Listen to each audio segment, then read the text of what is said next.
जयराम जी, सबसे पहले नमस्कार। रिपोर्टर पोस्ट में आपका स्वागत है। और हम आपसे सीधे अगर बात करें तो 1932 खतियान को लेकर के सरकार की ओर से एक पहल की गई और उसे विधेयक के रूप में विधानसभा से पारित किया गया। जी मैम। इसको किस रूप में लेते हैं? 9वीं अनुसूची में इसे शामिल करने के लिए राज्यपाल से भी मुख्यमंत्री के तमाम विधायक और मंत्रियों ने मुलाकात की थी। क्या कुछ कहिएगा इसको लेकर? देखिए मैम, निश्चय ही हम जब से झारखंड राज्य अलग गठन हुआ है, निर्माण हुआ है, तब से यहाँ के लोगों की जो पहली मांग यही थी कि इस राज्य के कौन होंगे। हमने तो अलग राज्य ले लिया, लेकिन अगर एक बैरियर नहीं रहेगा, एक सीमा नहीं रहेगी, तो सभी लोग तो इस राज्य में फिर प्रवेश कर जाएंगे। और उससे क्या होगा, यह राज्य जिस उद्देश्य के साथ लिया गया था वो उद्देश्य कहीं ना कहीं पूरा नहीं होगा। तो हमारी पहली मांग यही थी इस राज्यवासियों की कि इस राज्य के कौन होंगे, उसके लिए एक बैरियर लगाया जाए, एक सीमा तय किया जाए। उसके आधार पर तय हो कि इस राज्य में जो मूलभूत सुविधाएं होंगी वो किनको जाएगा। तो उसी क्रम में 1932 का खतियान का मांग जो एक यहाँ की भावना बन के रही है, इसलिए कि जो बिहार हमारा पड़ोसी राज्य है जिससे हम कटकर अलग हुए हैं, कहीं ना कहीं वहाँ जो स्थानीयता का आधार है वो खतियान के आधार पर ही है। तो ये मांग चर्चा में रहा और फाइनली विगत 22 सालों से झारखंड के मूलवासी आदिवासी लगातार संघर्ष किए और उसी का परिणाम है। खासकर इस बार जो आंदोलन हुआ धनबाद बोकारो से, इसमें कोयलांचल की धरती से एक बहुत बड़ा आंदोलन आगाज हुआ और फाइनली सरकार को भी बैकफुट पर जाकर इस निर्णय को एक विधेयक बनाकर विधानसभा में पारित करते हुए इसे राज्यपाल तक भेजने का प्रस्ताव लिया गया। और जहां तक इस विषय में हम यही कहना चाहेंगे, राज्य सरकार की ओर से एक इस पर आप हेड टेल दोनों ले सकते हैं, क्योंकि राज्य सरकार बैकफुट पे जा रही थी, उनके कुछ विधायक बागी हो रहे थे, सरकार डामाडोल की स्थिति में थी। तो अपनी सरकार को बैलेंस करने के लिए भी वो नीति लेकर आई है और साथ ही साथ कहीं ना कहीं जो अनुसूची 9 में से भेजकर केंद्र सरकार को बैकफुट पर लाने का प्रयास किया है। ये एक विधेयक भी हो सकता है जो कि केवल विधानसभा में पारित हुआ और दिल्ली तक जाते जाते इसमें बहुत सारी ऐसी बातें सामने आएंगी या फिर काफी सालों बीत जाए, तो कह सकते हैं कुल मिलाकर मिला जुला प्रयास राज्य सरकार का है। लेकिन हमारा मानना यह है कि जिस प्रकार भारत संविधान का शायद 66वां संशोधन था और 1990 के आसपास एक संशोधन होता है जिसमें सीएनटी की जो कानून थी 1908 जो बना था, उसकी 3 अध्याय को 1990 में शामिल किया जाता है, यही अनुसूची 9 में। तो ऐसा नहीं कि अनुसूची 9 में आजादी से पूर्व के कानून आजादी के बाद शामिल नहीं हुए हैं, झारखंड के 1908 के कानून शामिल हुए हैं। उसी तर्ज पर मैं चाहूंगा कि केंद्र सरकार इस पर पहल करते हुए और 1932 का जो खतियान की जो मांग है उसे अनुसूची 9 में शामिल करे और इस राज्य में जो एक बहुत बड़ा उबाल, जो विद्रोह हमेशा चलता है, नाराजगी लोगों की चलती है, उस पर विराम लगाए और यहाँ के राज्यवासियों को एक जो राज्य मिला है उसे इन्हें सुरक्षित सौंप दे। जयराम जी, जहाँ तक बात रही, जिस तरीके से आपने बताया कि एक प्रयास जो है वो सरकार की तरफ से किया गया 1932 को लेकर के, उसी तरीके का एक प्रयास हम लोगों को नियोजन नीति के माध्यम से भी देखने को मिला, जिसे हाईकोर्ट ने खारिज कर दिया। इसको लेकर के क्या कहना है? निश्चय ही हाईकोर्ट ने इस नियोजन नीति को रद्द किया है जिसको लेकर सड़कों में छात्र हैं, उबाल का विषय है। और मेरा मानना है कि राज्य सरकार को चाहिए कि बैठकर एक अपनी एक समीक्षा टीम बनाए जिसमें इंटेलेक्चुअल पर्सन होंगे, जिसमें बुद्धिजीवी वर्ग शामिल हों। 2-3 राज्यों के एक्सपर्ट को भी बुला लिया जाए जो राज्य हाल फिलहाल बने हैं और जहां वे नीति निर्माण किए हैं, तो कुछ ऐसे आईएएस को भी बुलाया जाए और उनके बैठ के साथ एक सुंदर ऐसी नीति बने जिससे कि इस राज्य के मूलवासी आदिवासी जो मूल है झारखंड के जो मूल स्थानीय निवासी हैं जी। उनको फायदा हो, उनके छात्रों को फायदा हो। इसके लिए एक समीक्षा अपनी एक आयोग का सरकार गठन करे, इंटेलेक्चुअल टीम बनाए और उसके तहत एक ऐसी नीति लेकर आए जिससे फिर कभी भविष्य में कोई विवाद ना हो। सरकार ने जिस तरीके से सदन में कहा, मुख्यमंत्री हेमंत सोरेन ने कहा कि जो युवा कहेंगे वही ये सरकार करेगी।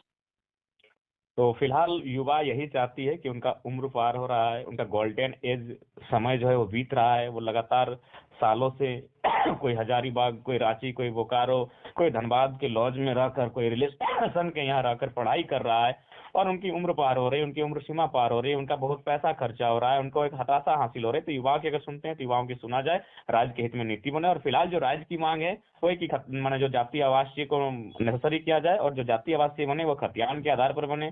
और बाकी अगर कहीं ऐसी समस्या होती है तो वहाँ एक विशेष टीम दल गठन हो जो चिन्हित करे ये झारखंड राज्य का मूल निवासी है, स्थायी निवासी है। और फाइनली जो विशेषकर जो फिलहाल अभी युवाओं की मांग चल रही है, राज्य स्तर की नौकरी में बात कर रहे हैं। और ये तो तेलंगाना में भी ये सब नियम कानून प्रावधान है कि राज्य स्तर की नौकरियों के लिए अपने राज्य के अभ्यर्थियों को प्राथमिकता देने की। तो ठीक उसी के तर्ज पर एक नीति नियम का निर्धारण हो जिससे इस राज्य के मैक्सिमम छात्र लाभान्वित हो। अगर बात करें तो सरकार लगातार कह रही है कि नियोजन नीति को चैलेंज करने वाले पहले तो रमेश हासदा, जो कि बीजेपी के नेता हैं, और उसके बाद जो अन्य 19 व्यक्ति हैं वो बिहार और यूपी के रहने वाले। इसको लेकर आप क्या कहिएगा? हाँ देखिए, इस बात में भी सच्चाई है कि इस राज्य की जो स्थिति डामाडोल है, उसके पीछे कहीं ना कहीं एक बाहरी सिंडिकेट काम कर रहा है, जो चाहता ही नहीं कि झारखंड की जो स्थिति है वह नियंत्रण होकर विकास के पथ पर, विकास के पहिए पर आगे बढ़े।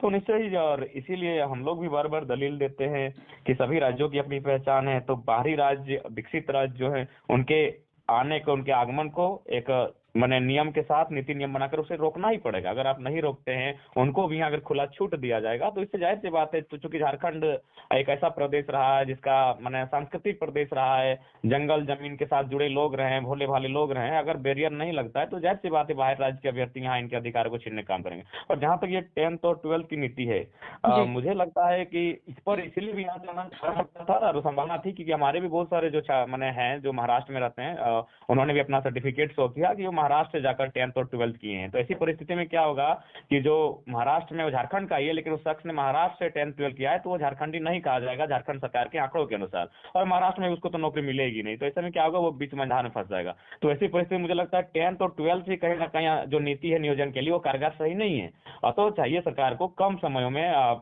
बिल्कुल 1 महीने के भीतर एक ऐसी नीति लेकर आए जो राज्य के हित में हो, छात्र युवाओं के हित में हो। और मुझे लगता है इसका विकल्प खतियान आधारित नीति बहुत अच्छा विकल्प हो सकती है। और उसके बाद आप प्रत्येक जो जिला है, जिला वाइज आप भाषा को भी उसके जो कंपटीशन का एग्जाम होगा उसमें बैरियर के तौर पे इस्तेमाल कर सकते हैं। जी, तो कहीं न कहीं आपका यही कहना है कि नियोजन नीति को लेकर के एक सर्वदलीय कहीं न कहीं बैठक होनी चाहिए और तमाम ब्यूरोक्रेट के साथ।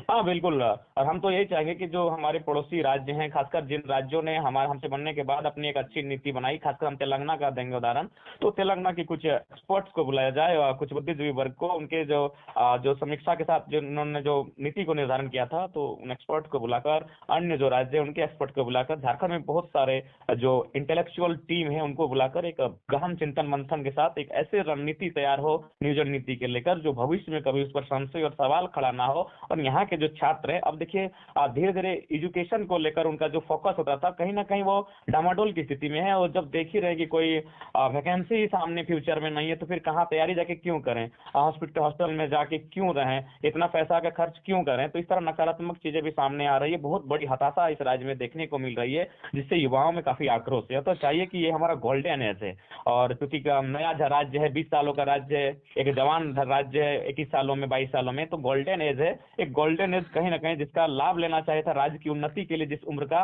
वो कहीं ना कहीं अंधकार में जा रहा है, उसे बेकार किया जा रहा है गलत नीतियों के कारण। तो इसलिए बिल्कुल समीक्षा के साथ, एक बिल्कुल विशेष चिंतन मंथन के साथ, राज्य के हित में एक अच्छी पहल होने के साथ नीति बननी चाहिए। जयराम जी, एक आखिरी सवाल, क्या लग रहा है जो पहले नियोजन नीति बनी थी, क्या उसमें ब्यूरोक्रेट्स का भी एक बड़ा हाथ रहा है रद्द होने में?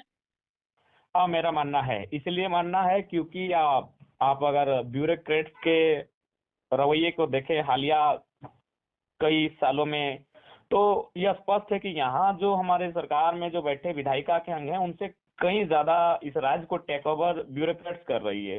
हाल ही फिलहाल एक शिक्षक मंडली की टीम माननीय मुख्यमंत्री से मिलने गई थी। उन्होंने बात किया कि मुख्यमंत्री जी, आप प्राइमरी टीचर को मैंने कुछ एक कॉन्ट्रैक्ट का मामला है, तो कहा कि ये आप कैसे कर रहे हैं। तो उन्होंने, मुख्यमंत्री ने कहा कि मुझे तो इस विषय की जानकारी ही नहीं है। यानी ब्यूरोक्रेसी एक मुख्यमंत्री के नीचे से काम कर रहा है और मुख्यमंत्री को जानकारी नहीं है। शिक्षा विभाग का भी एक मामला हम लोग को अंदर इंदेश बाहर आया है, कुछ पैरवी का मामला था, जहां एक ब्यूरोक्रेसी मुस्कुराते हुए बोला कि झारखंडियों की सोच इतनी है, इन्हें छोटे मोटे कामों में पैरवी कर दीजिए, जबकि इन्हें पता नहीं इससे हम लोग कितना लाभ ले सकते हैं। तो कहीं ना कहीं ब्यूरोक्रेसी का रोल रहा, झारखंड राज्य को उन्नति ना हो और इस झारखंड राज्य का शोषण कंटिन्यू हो, क्योंकि जो ब्यूरोक्रेट्स के मैक्सिमम लोग हैं वो अन्य प्रदेशों से आते हैं, और जब वो आते हैं अन्य प्रदेशों से, तो वो भी चाहेंगे कि उनके जो रिलेटिव्स हैं उन्हें यहाँ भीतर आने का प्रवेश मिले, तमाम नौकरियों में, तमाम नियोजनों में, इसलिए वो रास्ता छोड़ कर जाते हैं। तो कहीं ना कहीं ब्यूरोक्रेसी का बहुत बड़ा रोल है इस राज्य को माने इस स्थिति को कंट्रोल ना रख पाने के लिए, ब्यूरोक्रेसी का बहुत बड़ा हाथ है।